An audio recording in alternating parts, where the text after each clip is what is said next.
વાત બોટાદની કરીએ। રાણપુર શહેર અને તાલુકામાં ધોધમાર વરસાદ વરસી રહ્યો છે। સતત અવિરત વરસાદ પડતા રસ્તા પર પાણી ફરી વળ્યા છે। 3 દિવસ સતત કમોસમી વરસાદ યથાવત રહેતા ખેડૂતોમાં ચિંતા ઊભી થઈ છે। કમોસમી વરસાદથી મગફળી, કપાસ સહિતના પાકને મોટું નુકસાન થયું છે। અણિયાળી, કેરિયા અને ધારપીપળા કિનારાના વિસ્તારોમાં વરસાદ વરસી રહ્યો છે। અનેક વિસ્તારમાં ધોધમાર વરસાદથી રસ્તા અને ખેતરોમાં પાણી ભરાયા છે।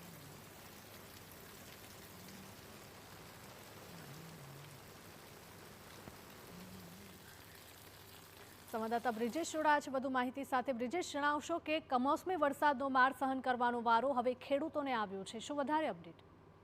જી, ચોક્કસથી વાત કરવામાં આવે તો છેલ્લા 4 દિવસથી સતત પડી રહેલા વરસાદના કારણે ખેડૂતોના પાકને ભારે મોટું નુકસાન પણ જોવા મળી રહ્યું છે।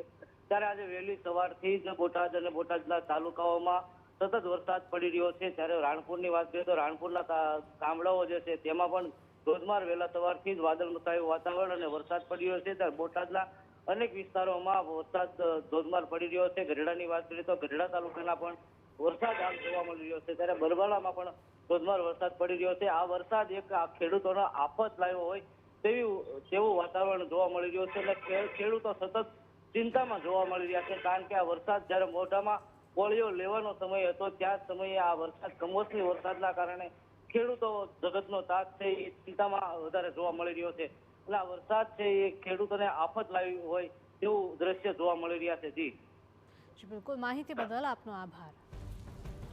સતત 3 દિવસથી કમોસમી વરસાદ થવાથી મગફળી, કપાસ સહિતના પાકને મોટું નુકસાન થયું છે।